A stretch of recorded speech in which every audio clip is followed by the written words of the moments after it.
the consequences are disastrous. The war could not have come at a worse time. We had a financial crisis. After that, central banks followed loose monetary policy, quantitative easing. And then, of course, governments had to be fiscally loose to combat a pandemic. So the war gives a supply-side shock, which means energy economics is back, food economics is back, and of course, commodities economics is back. So energy economics, very simply, the price of oil and gas has shot up. Inflation is ripping through the world, and even rich countries are suffering. Food, well, we read in The Economist, no less, about an impending food catastrophe. 250 million people are at risk of famine. Commodities, well, Russia is the biggest exporter of natural gas, the second biggest of oil, the third biggest of coal. 25% of battery-grade nickel comes from Russia. In fact, 50% of USA's uranium imports come from Russia. This is not to mention copper and palladium and whatnot. So there's a real supply-side shock of monumental proportions. Add to that, ships not leaving the Black Sea, and you can see this is going to end very badly. It will be people who need food who will suffer most, because the most basic requirement to live is, of course, water and then food. Now, it is important to remember that Russia and Ukraine supply 28% of the world's wheat, 29% of the world's barley, a lot of the maize, and of course 75% of sunflower oil. So Egypt relies on 86% of its imports on Russian and Ukrainian wheat. And 30% of Egypt's calorific intake is bread. So it's a case of bread and oil. With oil prices rising, food prices get a double kicker because production in places like US, India and China goes up. India is having an exceptionally hot summer, so its supply is going to go down. China has had delayed rains. So we have falling harvests combined with rising food and oil prices to make a perfect storm. And of course, let's not forget sub-Saharan Africa. 40% of a sub-Saharan family's budget goes on food, and they'll suffer. And when it comes to countries, the big suspects or the big victims are going to be Libya, Tunisia, Egypt, of course. I've mentioned that, and Lebanon, which after the explosion in 2020 can just store a month's of food. So rocky times ahead. Well, the obvious results of sanctions are a really damaged Russian economy. Russia has been shut out of the global financial system. Russian factories are finding it difficult to find spares to keep running. Big brands have pulled out of Russia. Law firms have pulled out of Russia. Coca-Cola is out, McDonald's is out, and so on and so forth. Now, that aspect of damage to the Russian economy is obvious. Damage to the Ukrainian economy is obvious too. There are many, many, many reports talking about how the Ukrainian economy is teetering on the brink of collapse and perhaps could not sustain a longer war. But apart from that, there are second-order and third-order effects. The result of sanctions are loss of profits for a lot of European companies. German companies are suffering. Obviously, French ones are suffering.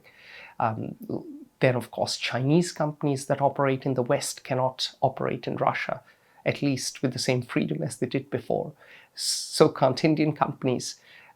There's, of course, the threat of counter-sanctions. What if Russia says, this is a game two can play? We switch off supply of nickel. Goodbye to your green economics, goodbye to your clean cars. So the results of sanctions are manifold. And of course, then there is the question of the global financial system. Russia's central bank's assets have been frozen, and Russia has been shut out of SWIFT. What do the other countries, such as Saudi Arabia and China, do in response?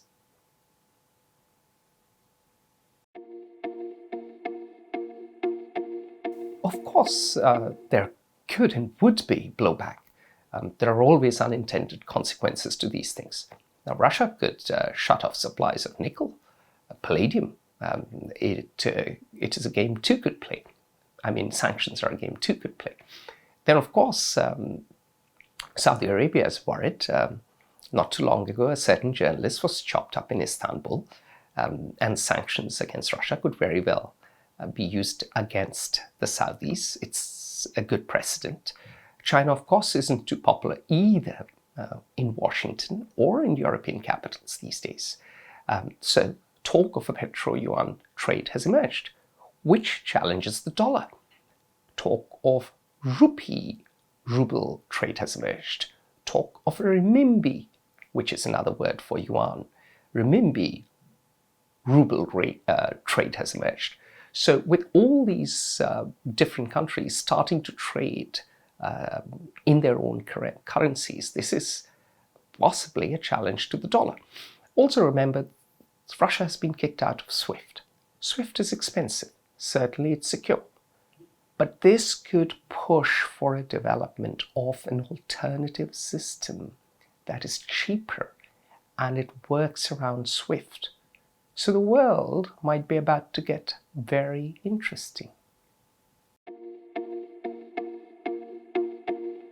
Well, one view is it's curtains for Russia. Inflation is going to cause the collapse of the regime, just as a combination of economic collapse and military defeat ended the Tsars in 1917. Another view is Russia's a fortress economy. It has food, it has energy, and it'll survive. Now, the ruble, if you take this point of view, has recovered. They've linked it to gold. Russia has the 5th highest gold reserves, and the Russian economy is doing better than expected. Now, the jury is still out as to what will transpire. But Russia is under acute stress, and the test of the pudding is in the eating. Let's see how they fare by the end of this year. Will the dollar dominate? The answer is yes, but the dollar will weaken because sanctions have made big economies like India and China very nervous. And these are economies with high growth rates. These are economies that want to cut price oil. As oil prices go, these countries don't have natural energy resources. So increasingly, they are going to try and work around Western sanctions through backroom deals. There'll also be some sort of a parallel financial system that emerges.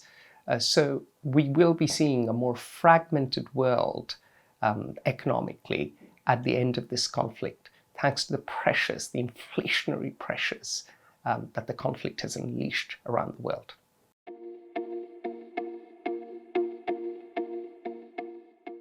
Join the conversation at Fair Observer and subscribe to our YouTube channel.